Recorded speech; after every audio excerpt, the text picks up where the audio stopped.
Good Good morning, morning. everyone. Hi, Carol. Nice to see you. Hi, everyone. As we're assembling here in Zoom, I'm announcing that our Talmud study be on hiatus as scheduled. So after today's class, which is the fifth of our 5-week introduction to Talmud, we'll pick up again on Thursday, March 9th, and we'll proceed through all the weeks of March. We'll pause for Pesach. And I think there's one other Thursday morning where I have an unmovable commitment. So that's April 27th. But we'll be sporadic in April, and then we'll meet Thursdays in May, all by way of a kind of survey course. I don't know if I can call it Talmud's greatest hits.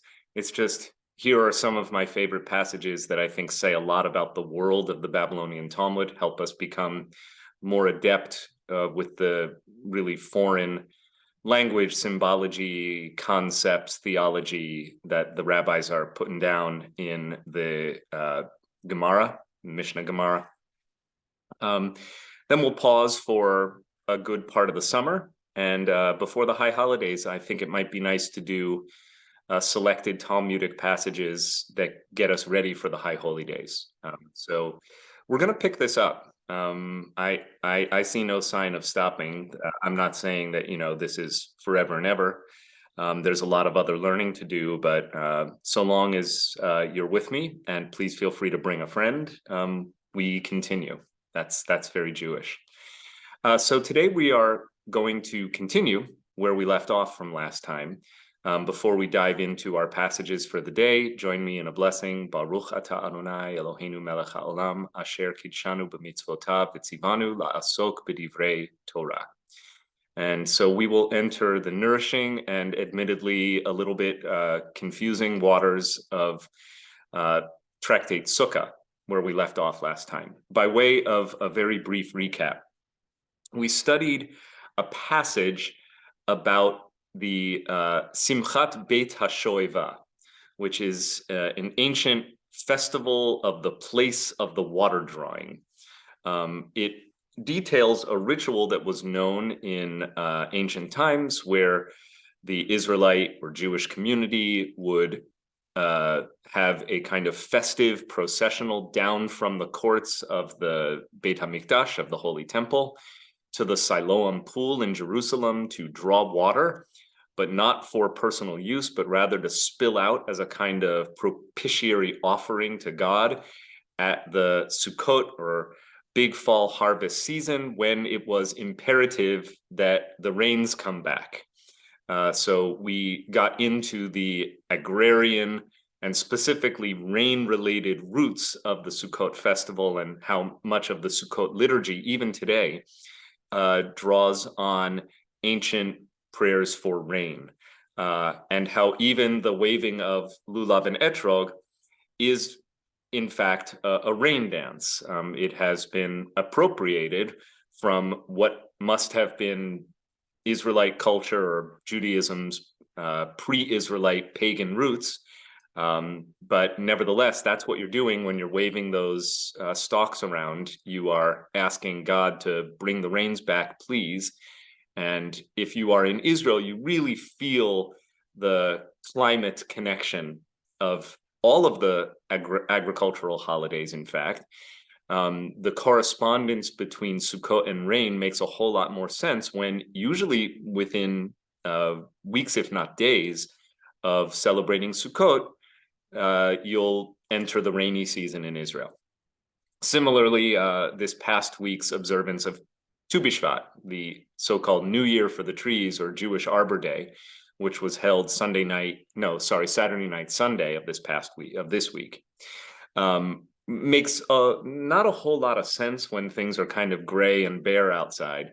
But in Israel, the first signs of greenery and new life in the bud are emerging. And so when you are observing Tu B'Shvat in Israel, you have kind of like these aha moments of saying, okay, this holiday makes sense precisely now. Similarly, Pesach is the season of the birthing of lambs, the lambing season. Shavuot is the ripening of the first grain. So all of the holidays with agricultural roots make a whole lot more sense when they are observed in Eretz Yisrael, Sukkot being probably the chief example of this. From a discussion of the way in which Simchat Beit HaShoeva, or the festival of the place of the water drawing, was imagined to have been observed, with a liberal dose of rabbinic imagination and hyperbole and color being added to the way in which the proceedings are described. You'll recall the jugglers, the fire jugglers, who could toss torches 8 at a time into the air. And we talked about the more recent custom of the city of Providence, Rhode Island's water fire. So there was a water fire celebration. It was really nice. There was music. The Levites were chanting psalms. And then in the midst of all of these festivities, we are led into a kind of rabbit hole digression on other impressive sites from ancient Jewish memory. And so while it was framed along the same kind of semantic lattice work of, you've never seen a celebration in your life unless you saw the ancient celebration of the place of the water drawing. Along those lines, it goes on to say, and you've never seen a temple in your life unless you saw Herod's temple that stood in Jerusalem.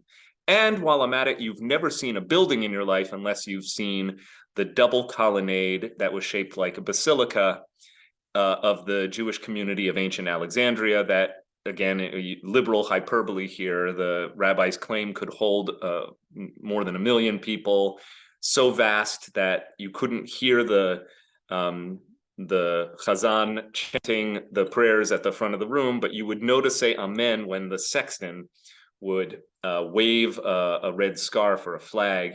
That doesn't say that it's red, but would wave some kind of piece of cloth to let the folks in the cheap seats know that it was time to say amen. All of this leads to an astonishing and brutal statement that along came Alexander of Macedonia, Alexander the Great, and massacred everyone. That's where we left off. Kind of a glum cliffhanger. Any questions that remained with you from last week that kind of either puzzled you or kept you up at night before we dive right back in? Okay. Yeah, Jessica, please. Sorry, I was just trying to figure out my icon. I had to leave a few minutes early, so I don't know if this was touched upon, but what had struck me at the time, and you said the word again, was basilica. Yeah. And traditionally, I had never heard that word in Judaism. I'd only heard it in terms of Christianity, right, and the house of a church. And so actually, yeah, the church, the Catholic Church, appropriated it from ancient Roman architecture, where it was a large, like a long oblong building with a double colonnade, so 2 long hallways and a semicircular apse that was used in ancient Rome for court proceedings, public assemblies. So it didn't have a sacred context. However, Christian architecture does, take from the best. So many churches are in the form of a basilica, including, I believe, the Vatican, but don't quote me on it. Does that help? Yes, thank you. Absolutely. We didn't cover that last week, by the way, and I'm glad you asked. Even Jay. So I was just thinking, the Talmud is written in the Common Era. Alexander lived, I think, in the 3rd century BCE. 4th century BCE. So 4th century. Mm-hmm. And Moses and the Israelites supposedly left Israel in anywhere from 1300 BCE to 1000. So you'll have a span of 700 or 1000 years. When were the Jews supposedly filtering back into Egypt? Is that supposed to be from the ones that left? It's a really good question. It's attested. Look, no one knows. That's the answer. But in terms of what has been conjectured around this question, Even Jeremiah, the prophet, who is witness to the destruction of Jerusalem at the hands of the Babylonians, so the first conquest of Jerusalem in 586 BC, of course. If I'm not mistaken, and I'd hate to be mistaken on this one without looking at my notes, Jeremiah ends up in Egypt. He goes back. So that's early 6th century BCE. And probably there was a community for him to go back to. So we know of Jews who, what the problem is, we have no archaeological or what is called extra-textual evidence of a massive exodus from Egypt in the first place.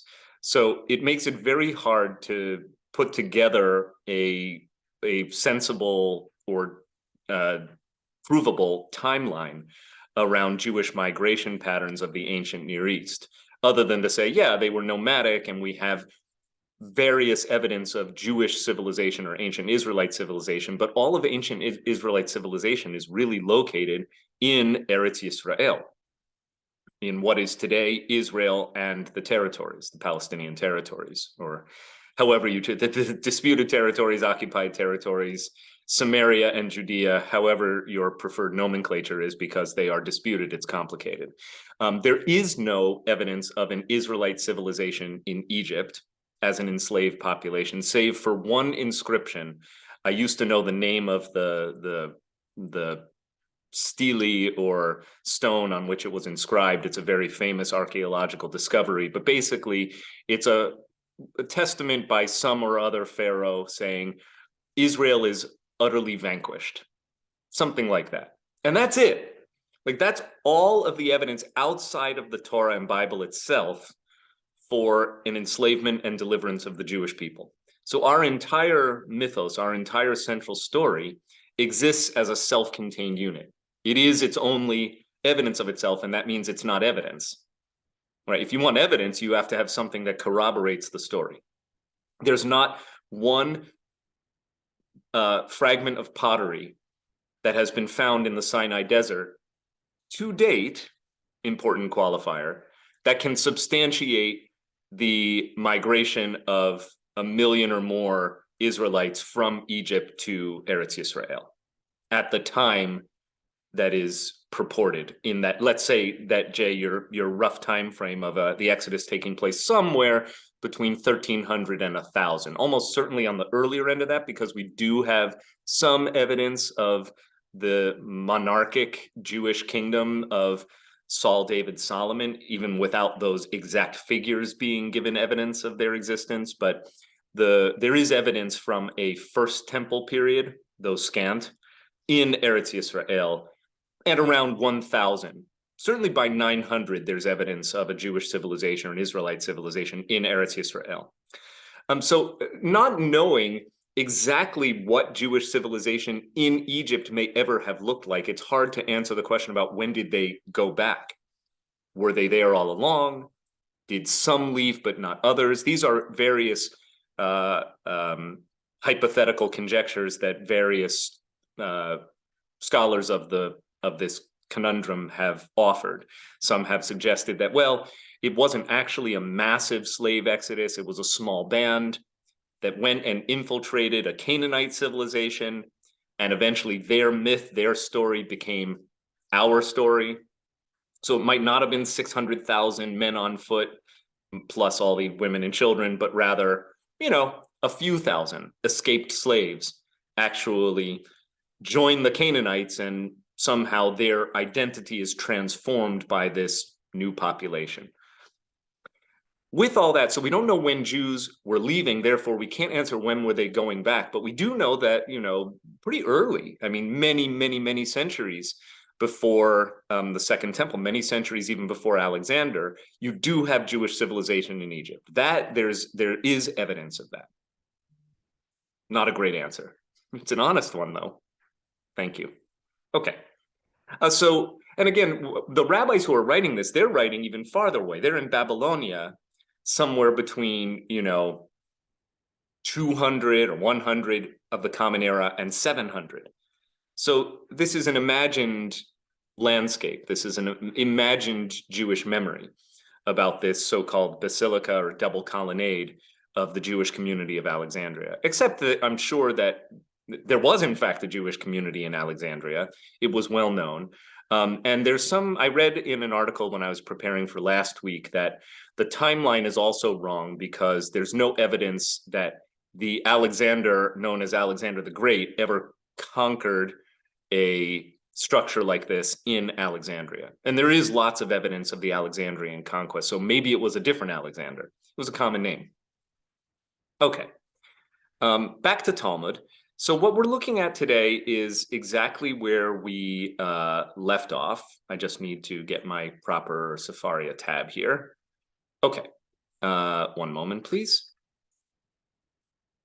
All right, so here we are. Thank you for your patience. Good. So this is 50b. This is the passage where we started reading. Where is it? 51a. Oh, I might have lost it here. Hang on. This is all about musical instruments on Shabbat. This doesn't help. I think it Sorry. was 51b, Rabbi. 51b? Yeah, thanks. Here we go. Yeah, this is where we started. It was the foot of 51a, and then we did much of 51b. So now we're in 51b. Now this is going to take us back to, right, this is the Basilica. One of the comments that was made in the Mishnah, remember Mishnah is the core, the center of Talmud. It is the innermost stratum or the lowest stratum of Talmudic literature on which the rest of the commentary is based. We read the Mishnah, and then we got into the Gemara, which is the commentary on this, that goes on to say, okay, here's how everything went. One who did not see the celebration of the place of the water, the drawing of water, never saw a celebration in his life. Okay. And there was I'm looking for it now, I can't find it. There was a line, I'll just have to recall it. Most of us were here for this last week. It talks about how the priests would descend, the Levites would descend from the upper court down to the women's court. And it says they introduced a beneficial repair, a tikkun gadol, a big fix. And it didn't tell us what it is yet, because we've been going down this digression to learn more about basilicas in Alexandria. Now, so we're going to pick up with that, but I do want to flag that thing I asked you to hold on to all those many days ago about what is this significant repair that the Levites and priests introduced in the women's courtyard. And we haven't gotten there yet. We've been on a tangent, which is the way of Talmud. You know, the tangent becomes the main thing until it isn't anymore. Okay. So here's where we left off. When Alexandra arrived, and by the way, just so you can see here, if you're a, you know, kind of a budding linguist, you can appreciate that the language here is now Aramaic. It flip-flops back and forth, Hebrew, Aramaic, Aramaic, Hebrew. This is Aramaic, which usually indicates a later stratum of Talmudic discourse. Ki ata means when he came, when he arrived. Ashkechinhu de havo karu besifra. All right, so that's all Aramaic. And if you're familiar with the cadences of Hebrew and Aramaic, it will sound different. This is the language of the mourner's Kaddish, for instance. Yitgadal v'yitgadash shemei Rabbah. Ki ata ashkechinhu dehavo karu besifra. When Alexander arrived, he found them reading in a book.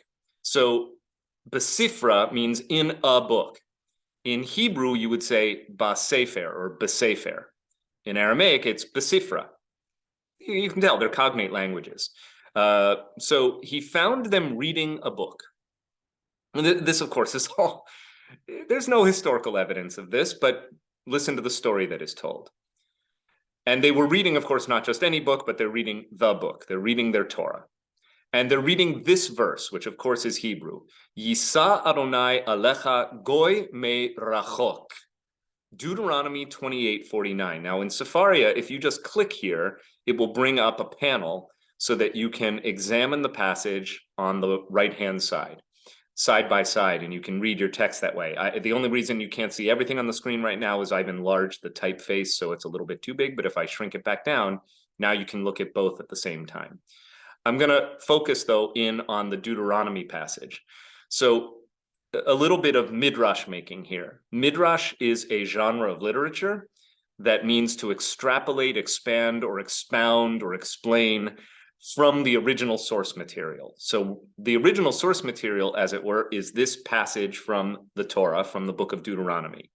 The Talmud becomes a midrash on this passage. The reason we need many weeks of introduction to Talmud is because there's such a technical glossary that's required to get through this material. So that's why I'm being very painstaking in explaining my terms, but you can always interrupt me with your comments or questions, because the last thing I'd want to do is lose you on some of the basic terminology, which you just need to get this. So this is a midrash, or a way of extrapolating meaning out of a biblical passage. The biblical passage is this: Yisa Adonai alecha goy me rachok.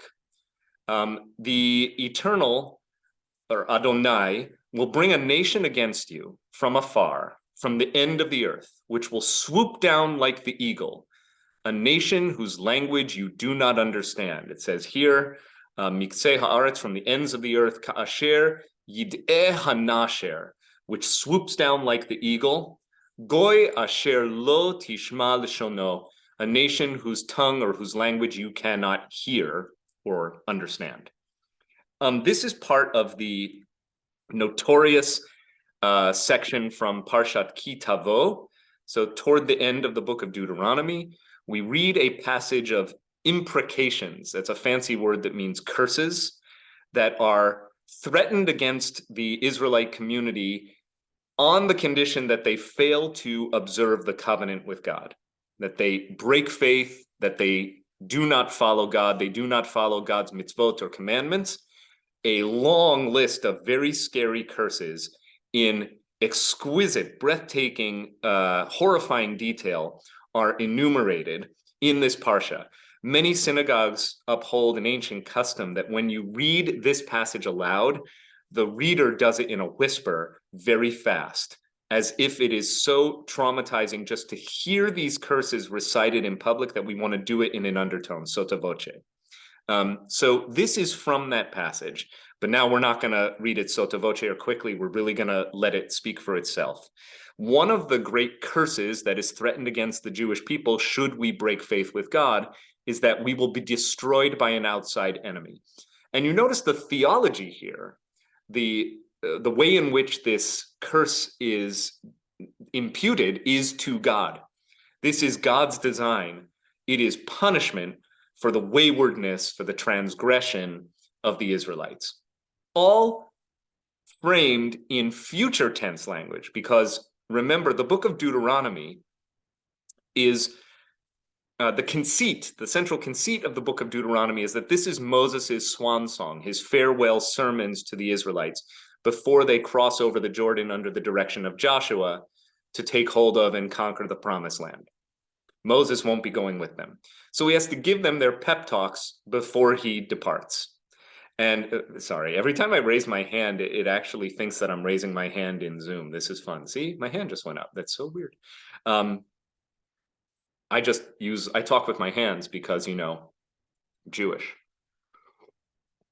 So Moses is giving them this pep talk and says, all of these wonderful things will happen if you obey God's mitzvot. By the way, here are a bunch of scary curses that will happen if you do not obey God's mitzvot. And one of the signature curses is that should we break faith, a foreign nation will come in, swoop down like an eagle, and destroy all of you.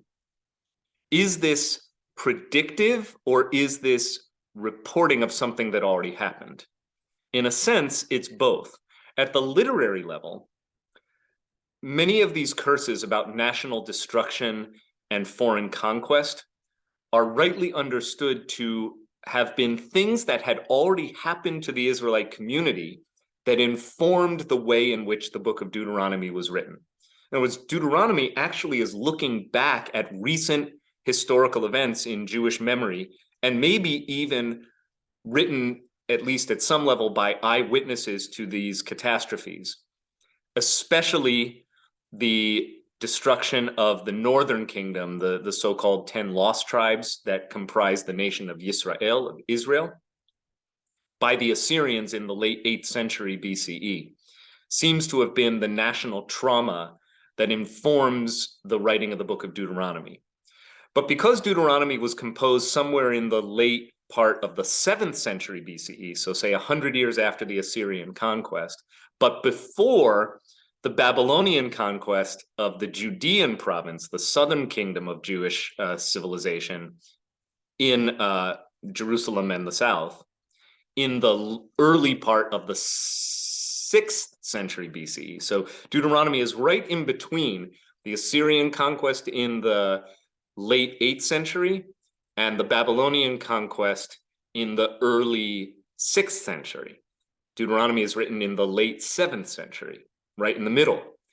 It both looks back at the Assyrian conquest and it looks forward to the Babylonian conquest, and may have been redacted or edited by later editors who were aware of both catastrophes. Along a short way of putting what I've just explained, or attempted to explain, since this is pretty woolly in Jewish history and Jewish memory, is that Deuteronomy is a literature of response to catastrophe. And therefore, these curses come with the historical awareness of events that really did happen to our people, but are framed as Moses predicting what will happen to our people if they disobey God. And therefore, they provide a theological justification or rationalization for why bad things happen to the Jewish people. Namely, if something bad happened to your nation, it's because you weren't doing what you were supposed to as a nation. You weren't following God. That's a lot to swallow.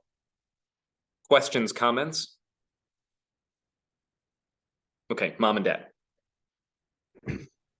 On that line, I remember some passages in Deuteronomy that describe wars and famines that were so severe that women were eating the placentas from childbirth, and it always struck me as something so graphic and so detailed that it could not have been imagined. It must have happened.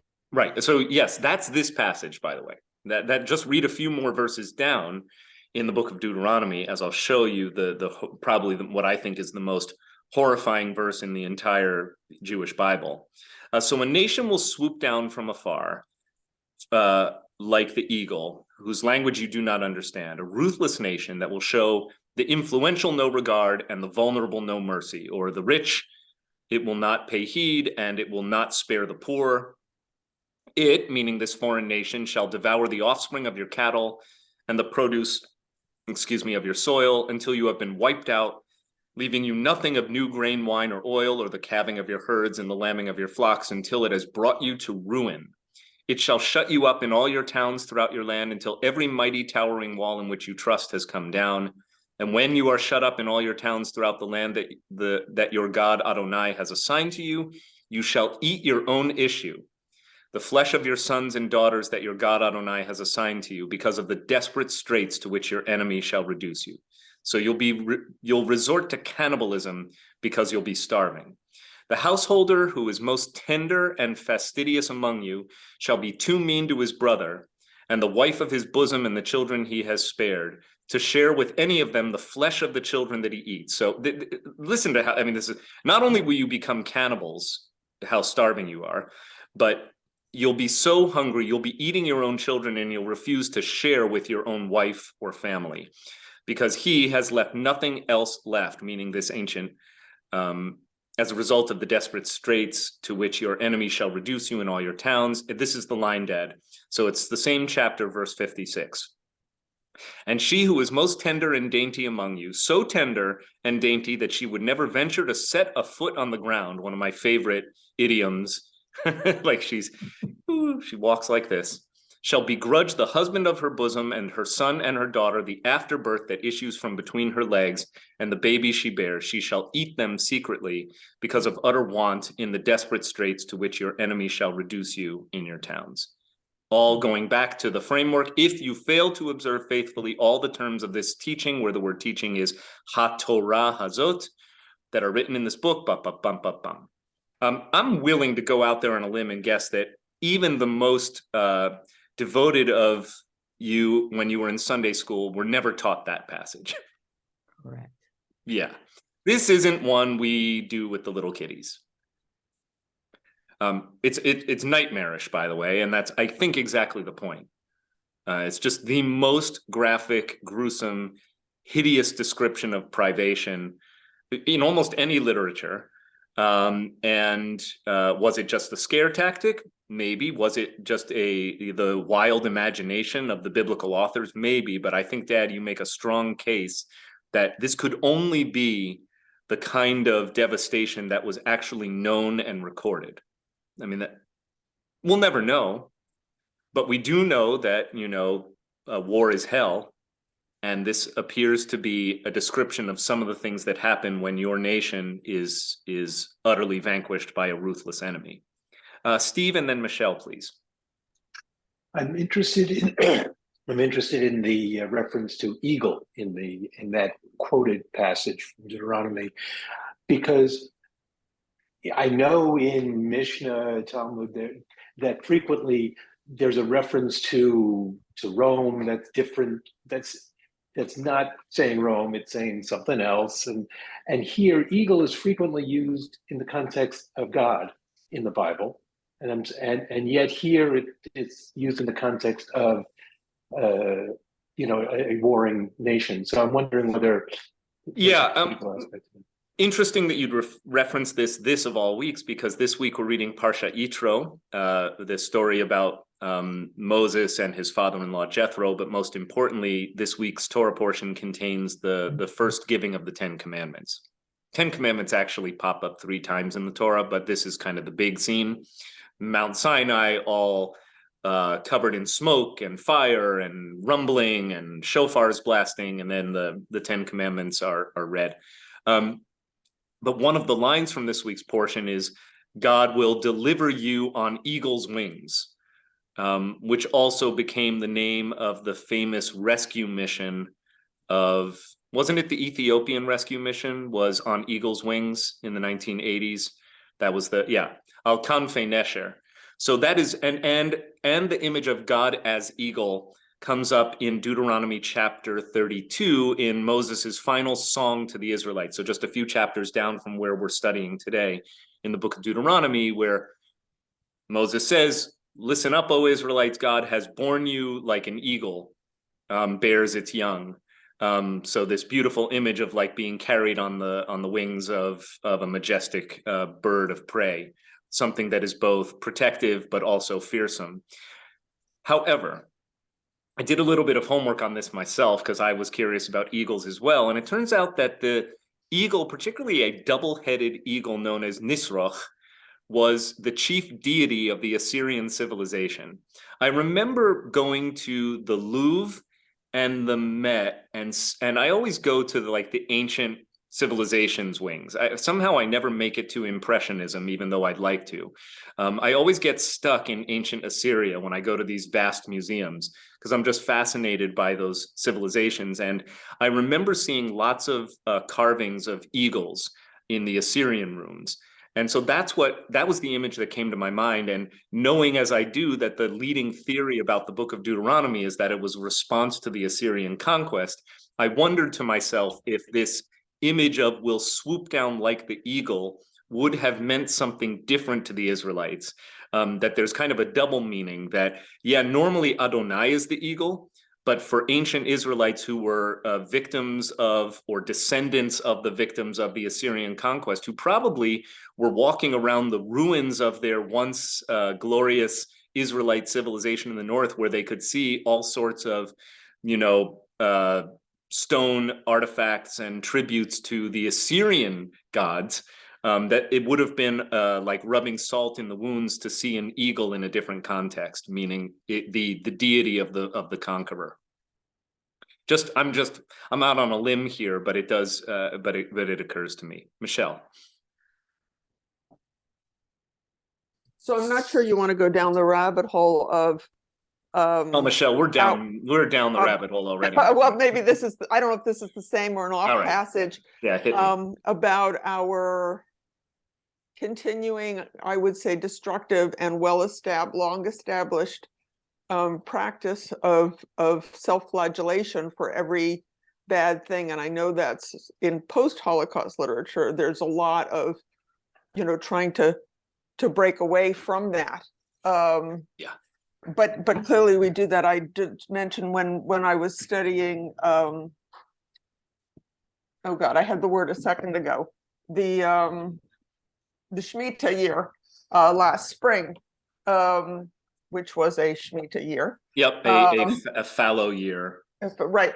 That in fact, the destruction of the Second Temple was tied to the fact that the Israelites who were in their land, which is where you're supposed to observe the Shemitah customs, did not.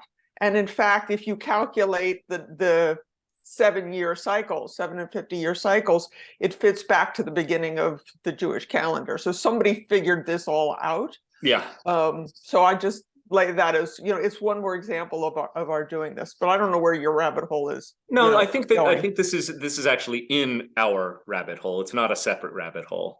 Look, I mean, because we're really unpacking the theology of trauma by way of understanding what this passage is trying to communicate to us, before we get back to Alexander, and then wait till you see how we do like a kind of like a scene change back to the original subject with the usual brusqueness of Talmudic writing.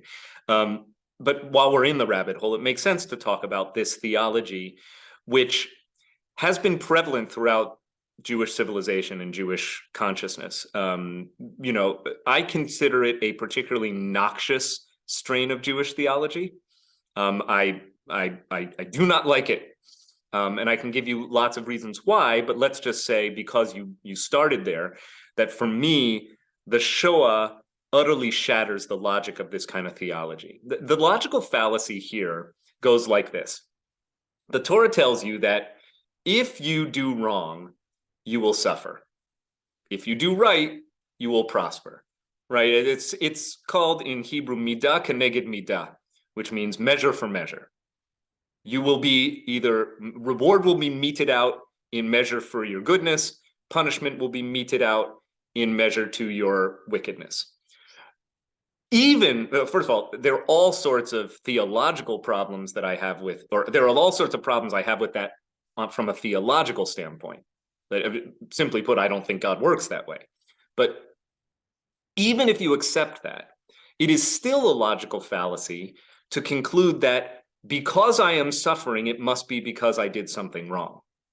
Now, I wasn't a good logic student. I think that on my GREs, logic was my lowest score. But the good news is I took them before I went to rabbinical school. And one of the things you learn in rabbinical school is logic, because a lot of what we're doing here are kind of like just following a kind of internally consistent logic that may not make sense outside the world of rabbinical study. My friends who are much better with the terminology of logic problems could give us the correct vocabulary here, whether it's the converse or the inverse doesn't imply the converse, or the converse doesn't imply the inverse, something like that. But just because, X plus Y equals Z does not mean that if Z, then X plus Y, right? So just because I am suffering does not logically mean that I did something wrong, even if the equation is, if you do something wrong, you will suffer. And I think this has been one of the most damaging and dangerous developments throughout Jewish history, is that we've always, you use the word self-flagellated, right? We've always beaten ourselves up for the vicissitudes and the cruelties of random fate and history. When we are suffering, the Jewish way, and this is attested to amply in our literature and our theology, is, what did I do wrong to deserve this? I would say that that is unfortunate. The good news here, or good news at least as I perceive it, is that I am only the latest and certainly will not be the last to challenge this way of thinking. Even in the Hebrew Bible itself, you have polemics against this kind of theology. And the number one polemic or argument against this kind of theology is the book of Job. And someone actually saw fit, or some committee actually saw fit to put the book of Job, in the same Bible as the book of Deuteronomy, right? The book of Deuteronomy says, follow God and God's law and you will prosper. You will be blessed. Disobey God's law, stray from God's law, and you will be cursed. The book of Job says you can be the most righteous person in the whole world and still suffer.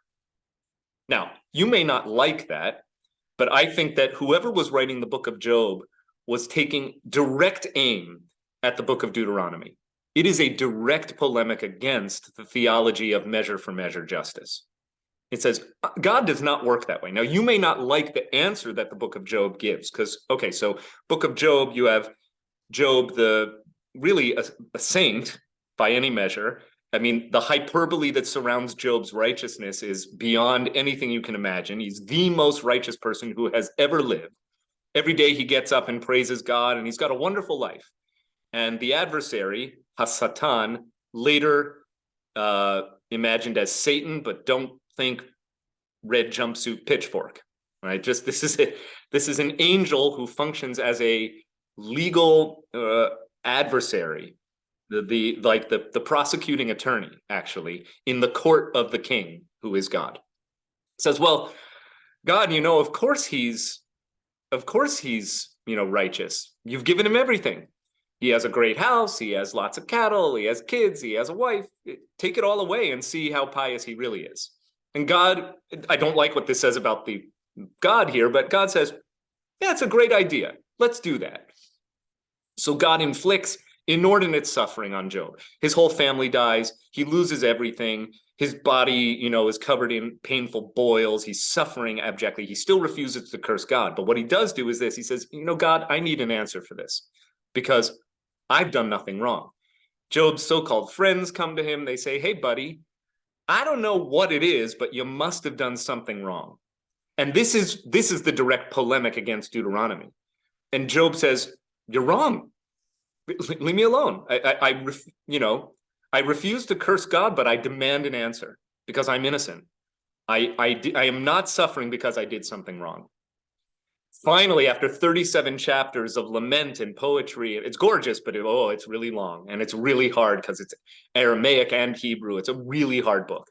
It's like one of the books of the Bible that I've never read in the original because it's that hard. And finally, in the 38th chapter, God pops out of the whirlwind. And by the way, if you're coming to A Serious Man, the film showing at WRT on Sunday at 2, which I hope you all will, this is a very helpful discussion for you, knowing about the book of Job. Finally, God comes out of the whirlwind and says, what do you know about how I work? Where were you when I created the world? Which I always take, a lot of people don't like that. I find that one of the most comforting statements in the whole Bible. I'll tell you why. Because it dovetails with my own theology, which includes the following line, which I think is original to me, which is that the universe is not calibrated to human notions of fairness. But God basically says, hey, Job, I get that you're suffering, but honestly, you have no idea what my priorities are. You have no idea what it's like to be God. You're not the center of my universe. Now, that's a brutal statement. Some people absolutely hate the book of Job because of that. I find it comforting because I'm like, oh, I'm not the center of the universe. Anyway, this is a very long way of saying that, yeah, there is a long Jewish tendency to blame ourselves for the traumas that we endure and the tragedies that have been inflicted on us, which is one way, of course, of making meaning out of suffering.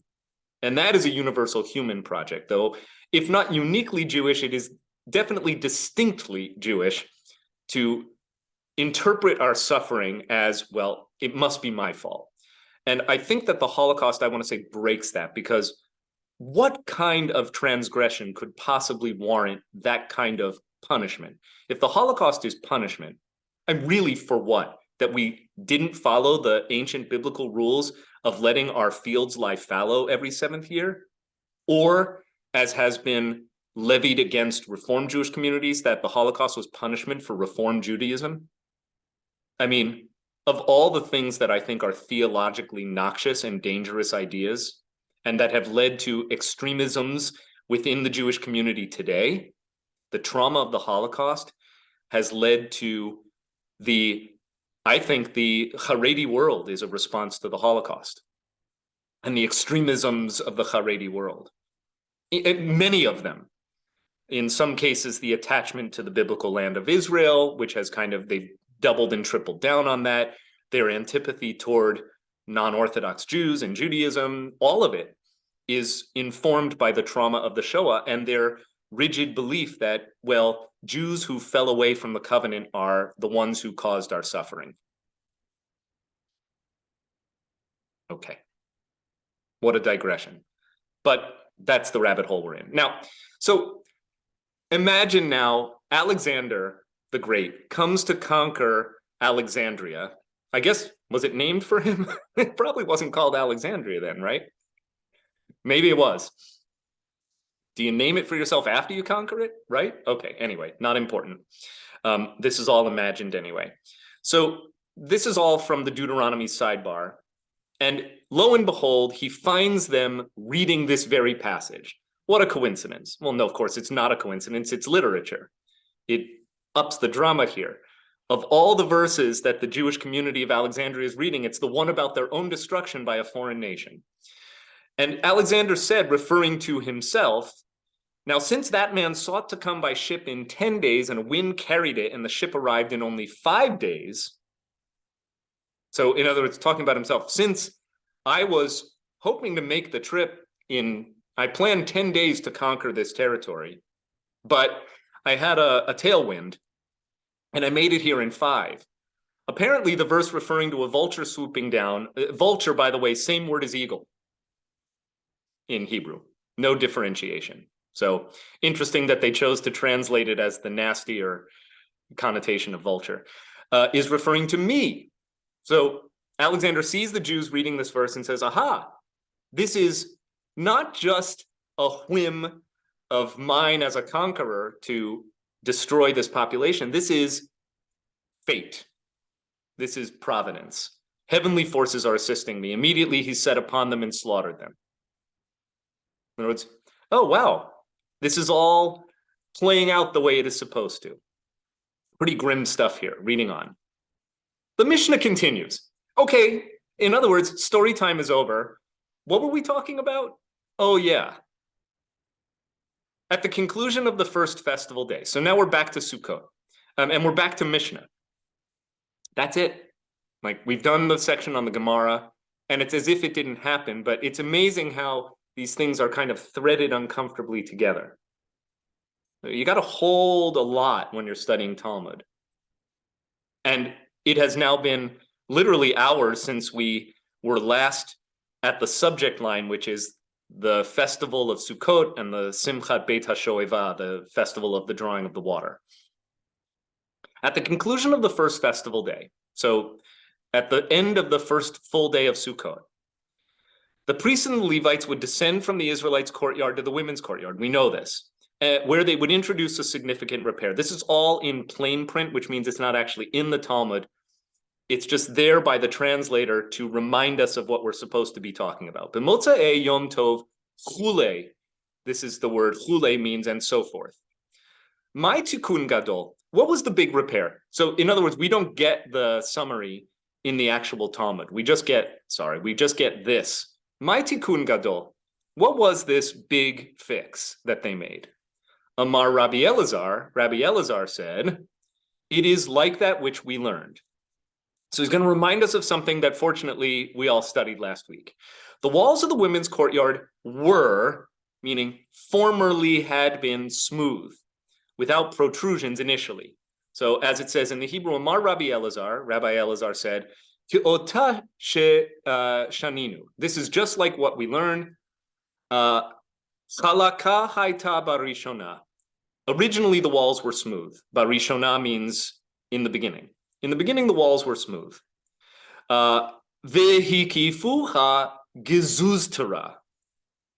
They subsequently they affixed protrusions to the wall surrounding the women's courtyard. And each year thereafter, for the celebration of the place of the drawing of the water, they would place wooden planks on these projections. None of that is actually there. You just have to, it's all interpolated.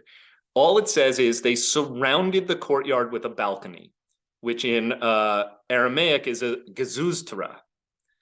And they instituted that the women should sit above and the men below. Now, you recall that when we talked about this last week, they're talking about how the walls of the temple courtyard were originally smooth, but then they built it with these kind of indented layers and protruding layers like this of different colors of marble.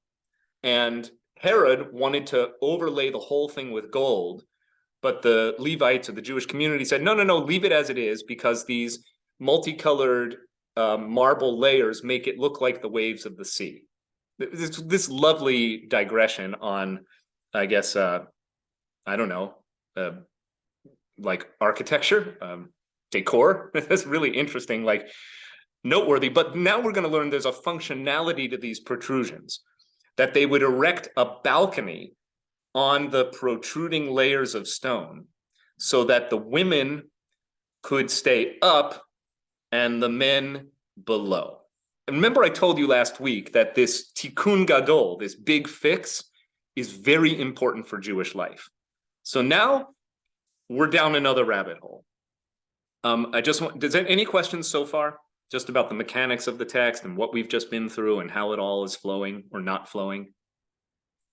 Okay. Steve? Yeah, well, it just seems odd that going down into the women's court, but the women won't be there. They'll be up somewhere else above, right? I mean, it's like inverting everything. Right. Well, we're going to find out why. Why are the women up there and the men down below? All right, here's the story that they tell. Tanu Rabbanan. Tanu Rabbanan is always introducing something known as a Tosefta, additional material from the Mishnaic period. Tanu is the same root as Shanu or Mishnah. The rabbis taught, or the rabbis recited an oral teaching, which is now no longer oral. The Talmud is called the oral law, even though it's written.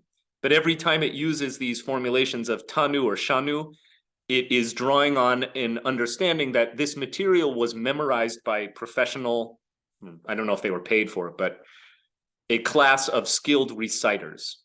So the rabbis recited or taught. Barishona hayu nashim mibifnim v'anashim mibachutz. Originally, the women were inside the courtyard and the men were out. V'hayu bayim lidei kalut rosh. However, this led to something very bad. So I'm going to read from the English. The sages taught in the Tosefta, initially women would stand on the inside of the women's courtyard, closer to the sanctuary, by the way, on the west, and the men were on the outside in the courtyard and on the rampart. Even today, there is a group of pious women whose prayer community takes place in the Western Wall tunnels at the locus that is closest to where the Holy of Holies, the innermost sanctum of the temple, used to be. Knowing that Jews are restricted from praying on the Temple Mount and are restricted even from visiting the Temple Mount, except a few highly, security force insured hours of the week, which is always very tense. I've never been up on the Temple Mount. I'm not saying I would never go. I'm just saying I wouldn't go now. It might have been different in the 1960s or 70s. There were, right now, I think it's provocative. It's a provocation against the Muslim-controlled authority of the Temple Mount, or Haram al-Sharif, the noble shrine, to go up there, especially for the purposes of doing Jewish things, or even as a tourist. I find that it's obnoxious. So why would he do it? But There are any number of new government officials in Israel who think that it's a peachy idea to just make all sorts of obnoxious visits up to the Temple Mount because it's theirs after all. Okay, sermon over. But there's this group of women that actually prays closest to the Holy of Holies. But the rabbis are telling us this didn't work so well, because what would happen is with the men outside and the women inside, somehow it led to halut rosh. Literally, it means lightheadedness, levity. It's not a compliment. Kalut rosh means something like irreverence, being inappropriate. Like they were giddy, there was flirting, there was who knows what else. Could lead to dancing, as the old joke goes. But there was a lot of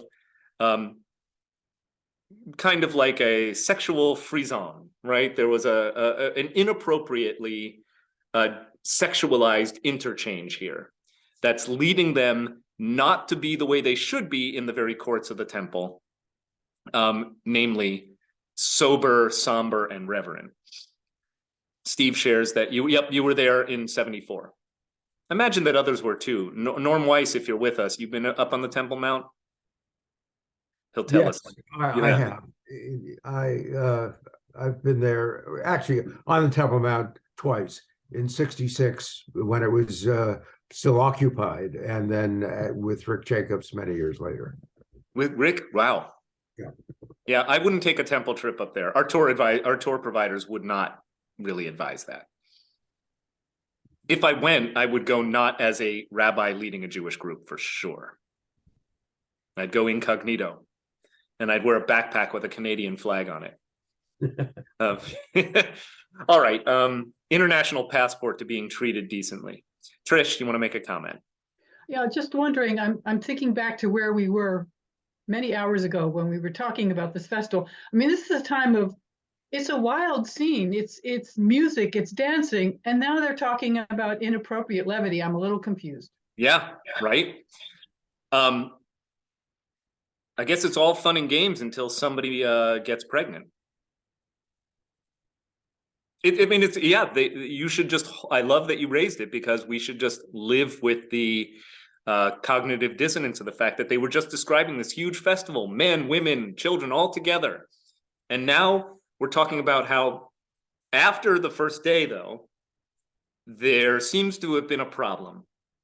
I don't really know what exactly prompted it, but they're saying that, no, men and women together, not good. Now, the real answer, of course, is that this is all imagined, and that the rabbis are projecting or retrojecting their own views of gender relations in a sanctified context onto this so-called memory of what the Jews or the ancient Israelites used to do, because they weren't there, right? This is written by the Jewish exilic community in Babylonia centuries and centuries after the events that it purports to describe.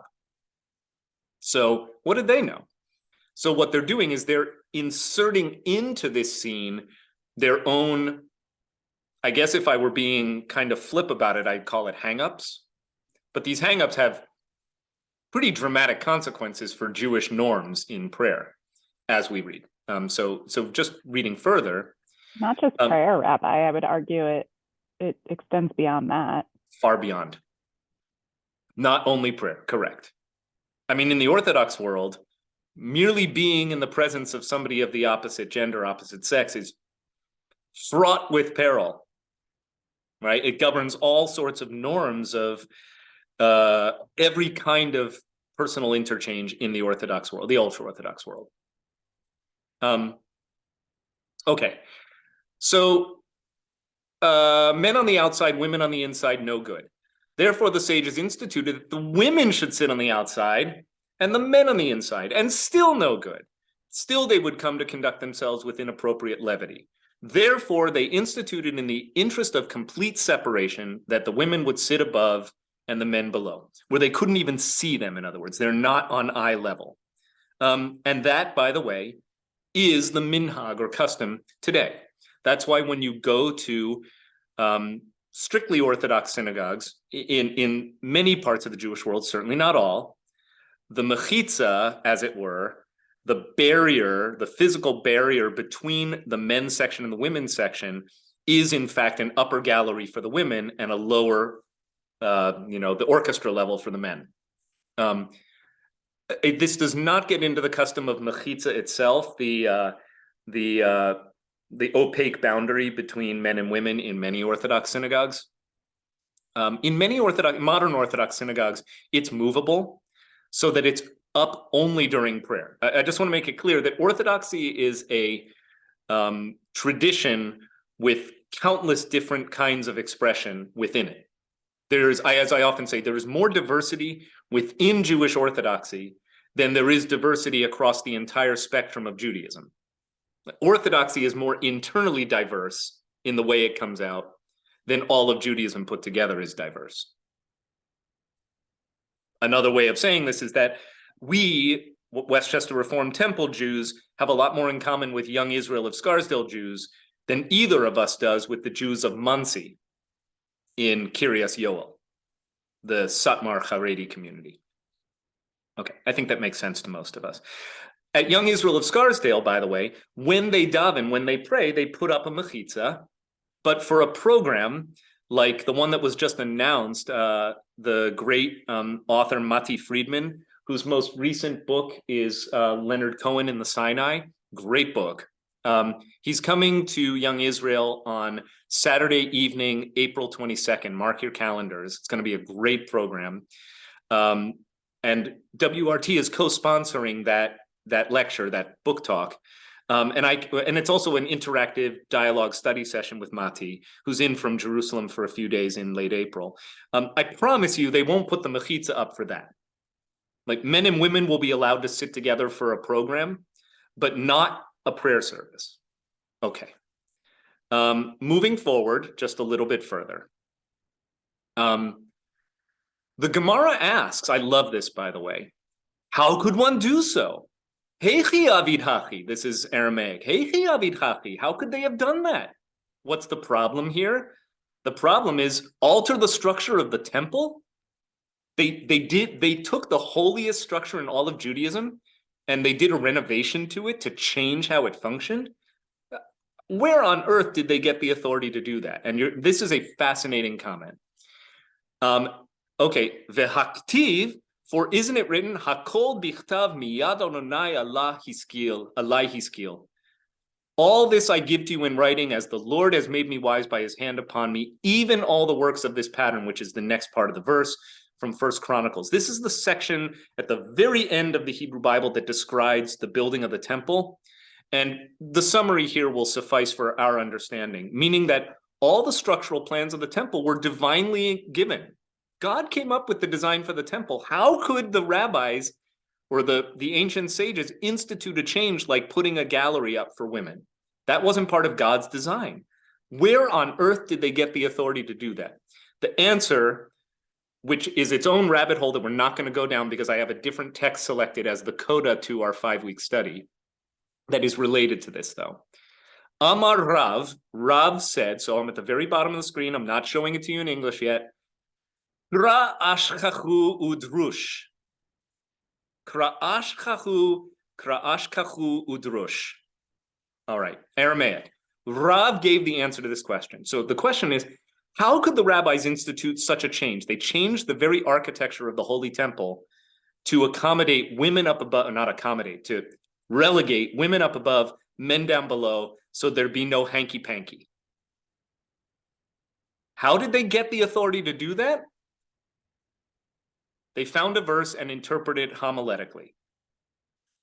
That's actually there should be a period there. They took a verse and they interpreted it. Now, the verse is really obscure. I'm not going to get into it. It suggests that at the end of days, at the what we might think of as like the end times. This comes from the prophet Zechariah, who's also in the Bible.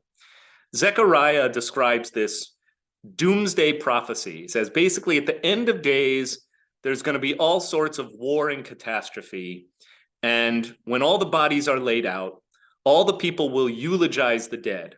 And it says, among other things, the men will eulogize and the women will eulogize. And the rabbis go, this is the next passage. If you're fascinated, go and read it on your own. Sukkah 52a in the Babylonian Talmud. It says the men will eulogize and the women will eulogize. So the rabbis say, aha, that means that there is textual justification for men and women doing religious things separately. And if they have to be kept separate for something as mournful as a eulogy, all the more so, this is the kal v'chomer, from the light to the heavy, or a fortiori reasoning.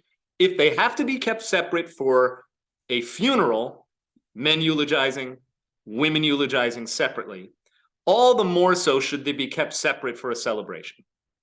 And that, my friends, is why from that moment forward, even the festival of the water drawing, this joyful water fire, had to be gender segregated.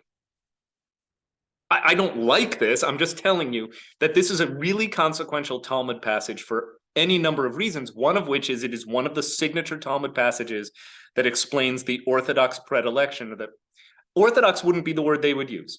They would say Jewish. The Jewish norm, the Jewish tradition, the Jewish custom of segregating men and women, particularly for religious assemblies. Okay, mom and dad. The devil quotes scriptures for his own purposes. There you go. Yep. I've been thinking a lot about idioms. That's a great one. The reason I've been thinking about idioms is the reason many of us have, is that cryptic idiom that President Biden used the other night in State of the Union, which was good luck in your senior year. There's been a lot about it, by the way. There's a whole article in the New York Times, and there was a feature on it on NPR today. Fun digression. Nobody knows what it means. It was a great line, by the way. I'm going to start using it. Good luck in your senior year, which I think he meant. I disagree with a lot of the commentary on this. The pundits are suggesting it means any number of things. I think it just means, yeah, good luck trying that. You know. All right. Yes, the devil quotes scripture for his own purposes, for darn sure. You can take anything and make your argument out of it. And some of the fun of Talmud is seeing the way in which, the cleverness with which the rabbis deploy the arguments they want to make. There's no evidence that the Simchat Beit HaShoeva Sukkot festival was gender segregated. There's no evidence of it. But the rabbis impose on their memory, their collective memory, their imagined memory, their own norms about gender segregation. They write it into the tradition. And why? How do they justify that? They say, well, we are a tradition of people who interpret verses homiletically. That's the key line here, for at least for our purposes. Right, this is the point I, as a Reform rabbi, want to make and celebrate. The way in which Jewish communities construct meaning is by reading not literally, but reading figuratively, allegorically, homiletically. You want to call it the devil quoting scripture for his own purposes? Yes, though that is a cynical view of the Jewish project. The view that is to be, I think, lifted up and celebrated is, this is what we do. This is how we make meaning. You want to make a change? Make a change, but you got to prove it using your text. You don't have to read it literally, though. It's really fascinating. The reason in the end, one of the many reasons I brought this text for our introduction class is because it enshrines the principle of non-literal reading of scripture. And that is a really important Talmudic norm for us to understand. And it's one of the many reasons why, the meta goal of this class is to make a strong case for why Reformed Jews should learn Talmud. What does this have to do with us? We're not a community that embraces the halacha that much of the Talmud is concerned with, especially a halacha like today's of gender segregation. We reject that. Sidebar. The first congregation in America to embrace mixed seating, meaning men and women together, was in Albany, where Isaac Mayer Wise was stationed for his first pulpit. Isaac Mayer Wise being the the father, the founder of American Reform Judaism, though he wouldn't have called himself that at the time. Wise inherited a pulpit that had been a church that had simply a bank of seats that could not be mechitzed. And the custom of the population of the church before it became a synagogue was that men and women sat together. So he just inherited that, and it persisted, and it became a new norm in American Jewish life. Even in Germany for the first many decades of the 19th century, even in Reform temples, which started being built around 1809, 1810, men and women sat separately. So Isaac Mayer Wise is often credited for being the pioneer of mixed seating in America, but it was purely by happenstance. It was not by design. And that too says a lot about how Judaism evolves. Okay, we have a lot of comments here. Audrey. Oh, unmute. Yep, we got you. I did. I was just going to say that when actually on Sukkot, I was in Montreal at Shar Shemayim, and not only did we have Leonard Cohen Shul. Right. Not only did we have to sit upstairs, actually his grandfather founded the hospital where I was born. But not only did we have to sit upstairs, but there was this huge, heavy black curtain in front of us. There you go. I put my head out, caught my father's eye, and I said, we're going, and we left. I wasn't going to put up with that. I came from Westchester Reform. Yeah, right. Well, good for you. Yeah. You know, Jews get very attached to the norms of the shul if they're raised in a shul in which they are raised.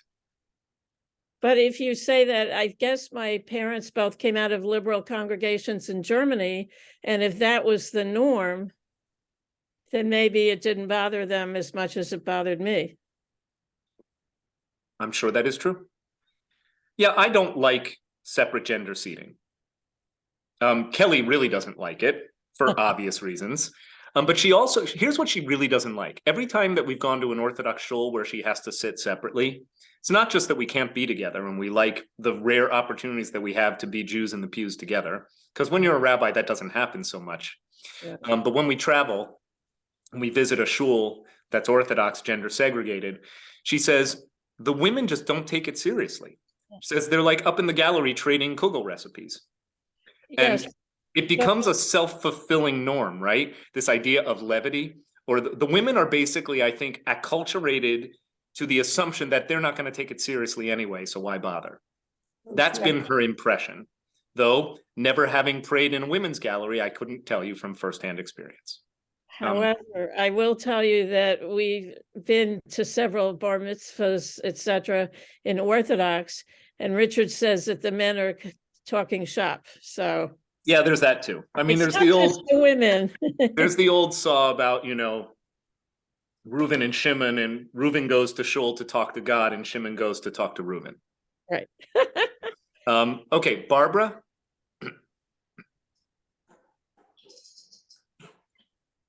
You just have to unmute, my friend. When you came back a couple of sentences before, you said there were two words that were in Aramaic, lo ishkachu. Yeah, udrosh. Doesn't that mean you shouldn't forget? Different. It's in Aramaic. It's a different. Oh, it's a different. Okay. Yeah, okay. ashkachu simply means to it means to I got to look up it's a technical term in the Talmud. It means to read a verse in a particular way. Okay. Ashkachu udrosh. And udrosh, you know, from drash. They drashed the verse. Okay. Yeah. Russell. I am fascinated by the fact that this very, very sort of contorted logical conclusion follows the description of Alexander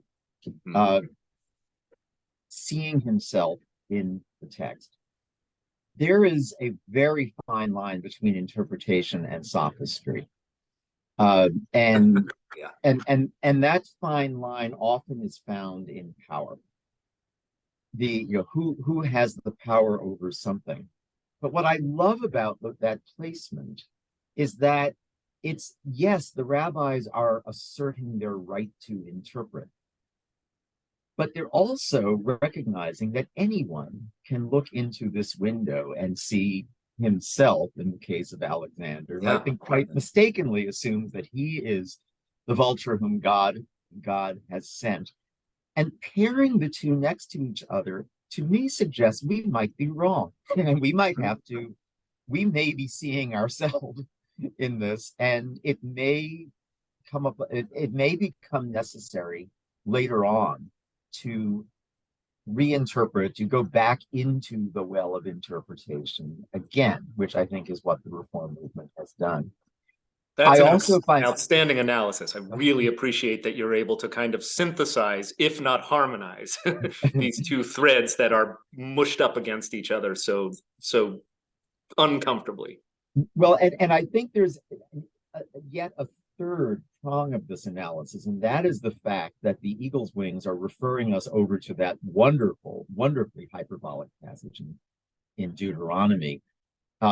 As I've mentioned to this group before, I love those very the more grotesque, the better, because I think it's grinding your face in and says, look at this and think about it and make sense of this. And I think that what that passage is saying is that if you're not willing to go up the road of Torah, if you're not willing to go on this journey, it's not just the pain that it describes, but you're condemning yourself to a world that never makes sense. A world where where you are a prisoner of the physical, where it's all about hunger, it's about pain, it's about, as I say, it's a world where you're a prisoner of the physical. It's a world where it's too painful even to look at the truths around you, and a world where nothing makes sense. And that, I think, is the gift of interpretation. Thank you so much. Another shameless pitch for coming to a serious man this weekend. I've been talking a lot in this movie series, and you do not have to have attended the previous two films of the movies that comment on the American Jewish experience or the Jewish American experience to enjoy this weekend's offering. And it is over before the Super Bowl gets underway. Done at 5. And it'll be a nice lead up, even if you do care about football. Speaking of Eagles, I'm rooting for the Eagles this weekend. It's been a good year for Philadelphia teams in championships thus far. Maybe they can pull it off this time, unlike the Phils, but that's okay. It was a good World Series too. A serious man, I think, is emblematic of a chief project of Judaism today, which is the quest to make meaning out of the shattered remnants and randomness of post-Holocaust Jewish life. The first movie we watched, Hester Street, is very much a story of survival and the burning desire for assimilation in America. The second movie that we watched the other week, Avalon, is very much a story of what happens from one generation to the next. It's a story about what does success mean. So survival is one generational project. Success is another. And I think we've moved beyond, for many of us, not all of us, we've moved beyond the question of success and attaining success, because by and large, I think Jews in America can look at ourselves and our accomplishments and our station and say, yeah, we've made it. Not only have we survived, we've succeeded. But why does my life, what's the line in the Paul Simon song? You can call me Al. Why am I so, I'm going to find it. But the essence of the song is, why is my life meaning? Like, what does my life mean? The quest for meaning. How do we make meaning out of madness? That's what this movie's about. That's what this Talmud passage is about. As Russell, you've so thoughtfully and compellingly framed it. Aaron, and then we're going to do a 5-minute coda, an extra text as a little cherry on top. Aaron. So I find it really interesting. I think this conversation would have focused more on the segregation of men and women if we had Rabbi Bacon and Cantor Rudnitsky and Cantor Kleinman here. Yeah. Because I've had these conversations with them, and I find it really unsatisfying that our tradition of interpreting starts with this segregation of men and women. And to your point about Kelly, I actually don't blame the women for not taking it seriously when they're raised in a culture that tells them their whole life that their only purpose. That's what I'm saying, by the way. Yeah, and their only meaning is in having and raising children. They're specifically kept away from study and away from Torah and away from Talmud because of this first interpretation that said that they couldn't be. 100% agree with you. Which actually, like, I find myself just very angry right now, like really angry at the whole, and Rob's laughing at me actually from the corner. Hi, Rob. Because, and it just feels so wrong to be part of that tradition at all. Like, and I know we're not, because obviously I've had these conversations with our clergy, but it's really hard for me to want to study with these men who inherently think I'm not worthy of studying with these men. Thank you so much. I just want to say before we get another comment here, I just want to embrace the place of Aaron's comment and your anger in this context. Like, in this moment, you are my teacher and you are our teacher. And I acknowledge fully that I bring all of my biases and privileges of my role, my station, and my gender to my leadership here. It is really interesting for the first time, just the last 6 months, I've been the leader of a clergy team that is predominantly women. And that's a first for me in 23 years of being a rabbi. Every day I too am learning from Cantor Rudnitsky, Cantor Kleinman, Rabbi Bacon. And a lot of congregants are expressing some kind of relief that Isaac is joining the team full time. I hope 99% of that, I think, is because we love Isaac. But there is a measurable percentage of people who are saying, oh, and it's really good for the gender balance. And I'm like, well, if that's a thing that really matters to you, I guess it is. But I think that there's not been a year or a stretch at WRT where I have not felt that we have a compelling team of diverse spiritual leaders. Now is no exception. The gender thing does stand out, though. So even just yesterday, we had a long discussion about men's seders and women's seders at WRT and the gender norms that accompany those customs and the leadership of it. And, Rabbi Bacon was able, I think, in a wonderful way to say, I am comfortable with a women's seder. I'm not so comfortable with a men's seder, and able to defend that position by saying men historically have not been excluded from Jewish life. A men's seder is therefore anomalous, or in the sense it's a little bit obnoxious in that it's not necessary. But we had a robust debate about it, the way we do about all these things, and said, yes, but in today's Jewish life, go around any table of leaders, professional or lay at WRT, any committee meeting, any board meeting, any group, the clergy team itself, and men are underrepresented. So in 2023, in Scarsdale, in Westchester Reform Temple, men, one could argue, are more marginal than women in the leadership of this congregation. All this is a long way of both affirming the place, Aaron, of your comment, the heart and soul that informs it, and it belongs in Talmud study, right? This is what it should be about. And I want you to know that echoes of that comment find their way into the daily discourse of WRT. Like if you were to do like a little fun film, it wouldn't be so fun. WRT behind the scenes, this is the stuff that we're talking about. Judy Lass, rather. Well, I was thinking as I was listening, I am a lot older than many people here. Thank God, thank you. And as a young girl, I lived with my grandparents for many years. My grandfather was very Orthodox. He helped found Asher Shalom in New Rochelle many, many, many years ago. And I would go with my mother, my grandmother. My mother wouldn't even go to shul. And what was stated was, yes, the women were upstairs. They never moved the curtain. Never. It was an unknown thing, was unheard of. And I think that because it's so many generations ago, women really were not raised to think about any of the religious aspects of what was going on. It's very interesting because as I grew up, I became Reformed, and way before though women were rabbis, I would discuss to my family that I wanted to be a rabbi. And I was definitely told that you can't be a rabbi, you're a woman. I said, well, I have a good voice, maybe I can be a cantor.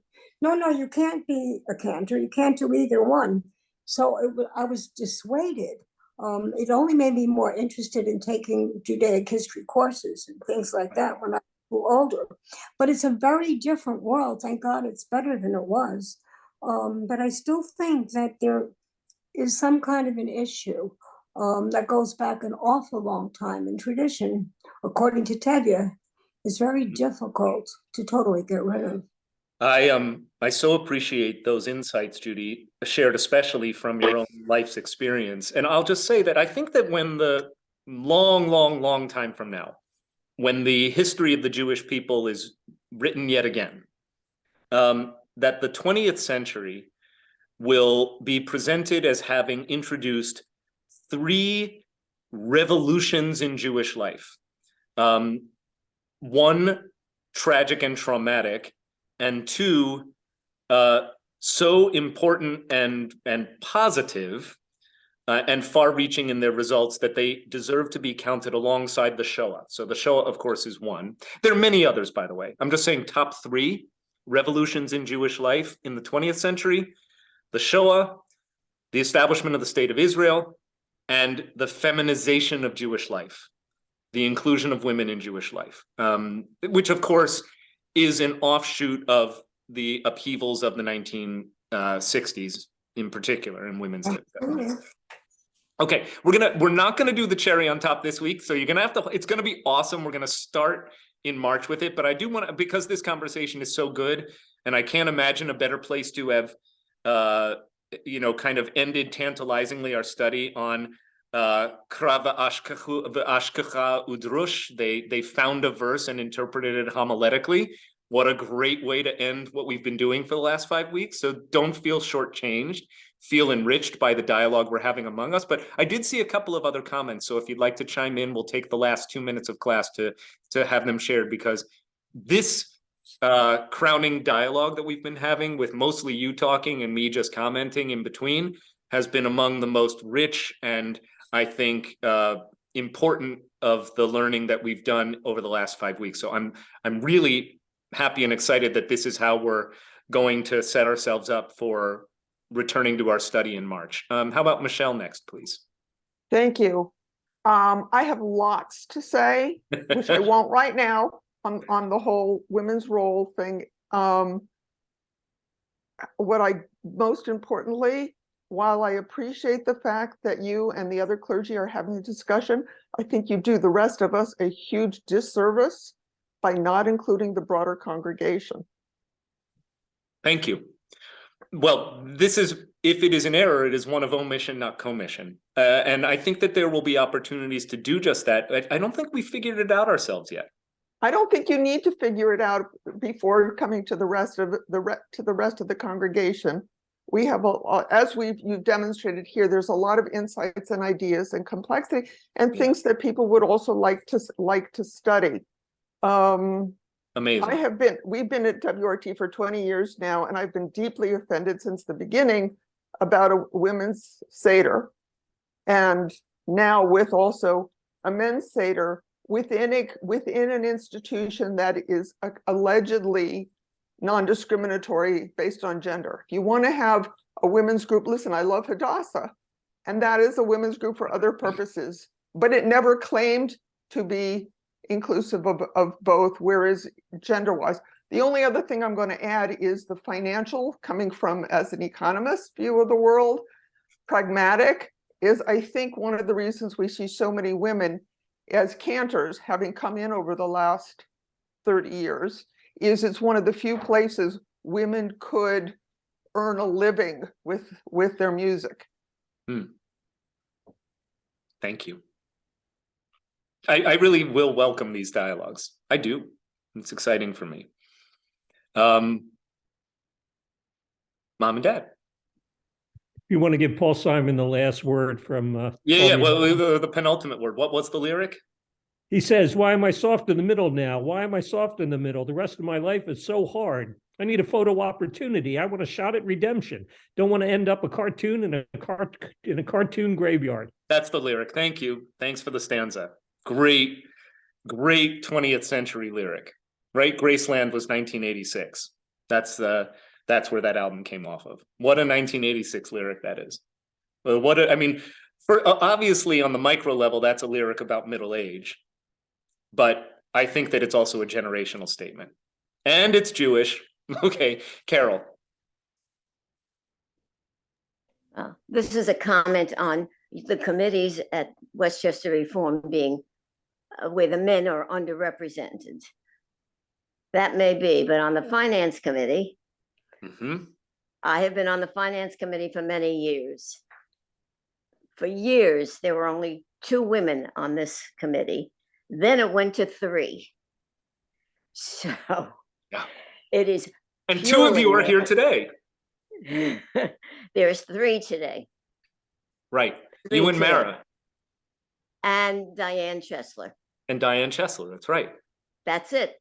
Yep. That's it. So I don't know whether it's a commentary on the women going into finance or what. Yeah, I think so. I mean, look, in most nonprofit organizations that draw a lot of leadership on volunteers and boards and committees and whatnot, a diversity of professional experience and expertise is wanted. And so on the WRT board, for instance, which is not weighted toward one gender or the other. It's a pretty even mix of men and women from across the congregation. But what is looked for is, okay, are the different generations of the temple well represented? Are the different life experiences of our membership well represented? And then a lot of it is about professional skill sets. Do we have a mix of people who really can bring their expertise to the leadership of the congregation? So we always need lawyers. We always need people in finance. One of the nice things about being the rabbi of WRT, in distinction to some of my colleagues in other synagogues, is since I came to this temple to the present day, I have not lost sleep, not one night, over the temple's financial management. And that's because there are people who know a lot about financial management who are supporting and helping the temple to make sure that we have a strong, sound, long and short-term fiscal strategy. Judy Gross. Maybe you'll take the last word, because then I have to get ready for my next meeting. But this has been so meaningful for me. Quick, I just put it in the chat. The purpose of the Women in the Bible, of the Women's Seder, was to lift the voices of women from the Bible, and that have been, quote, buried for so many years. So just that is a reason. It doesn't mean that that's a pure justification, but we've done a lot, and today is a very different day from the 20 some odd years ago where these things were started. Thank you. Indeed. And by the way, not for nothing, the Women's Seder has been a custom at WRT with decades of devoted participants who cherish it. And I think that, look, we're a congregation of almost 1,100 households participating in a religious tradition where the byword is 2 Jews, 3 opinions. So what I especially want you to know as we go on our little winter hiatus, and I prepare Serious Man this weekend, Super Bowl, and then the following weekend I'm traveling to Israel for about 8 days, and then I'm back. You can read all about my trip to Israel in the bulletin article that I already wrote about my trip to Israel, which hasn't happened yet. Okay, I wasn't expecting the bulletin to be out until March 1st. But I'm gone from the 18th to the 27th, so I can't wait to tell you about my experience. But look, here's what I do want to say. I am so committed to the principle that these debates and dialogues do belong in the room, right? This should be a sacred and vibrant container for such spirited discourse, even argument. Let's not keep it to grumblings outside the temple. I'm so, unhappy that WRT does this or that. And guess what? This is even better than making an appointment with me to share what you're unhappy about. Like, Michelle, I think you had a clarion call in saying, why aren't we opening these dialogues to the wider community? So I take that very seriously and will enjoy speaking to my clergy, professional, and lay partners in the leadership about how we might do just that. In the meantime, though, I want to express my heartfelt gratitude. We've come a long way in 5 weeks, just 5 consecutive weeks of study, because we're really there in the deeper end of the pool now, and we're going to pick up with the cherry on top. We're gonna study Tractate Menachot 29b when we start up again in March. So if you want a spoiler, you can read ahead, or you can just wait and we'll discover it together. In the meantime, I'll wish you an early Shabbat Shalom. Hope to see you this weekend, and stay safe and well. Thanks, everyone. Kol hakavod, John. Thanks, Thank everyone. you. Bye, Thank folks. you so Thank much. you. Toda rabah. Thank you. Thank you. Thank you very much. It was Very well. great to study with all of you. Thank you.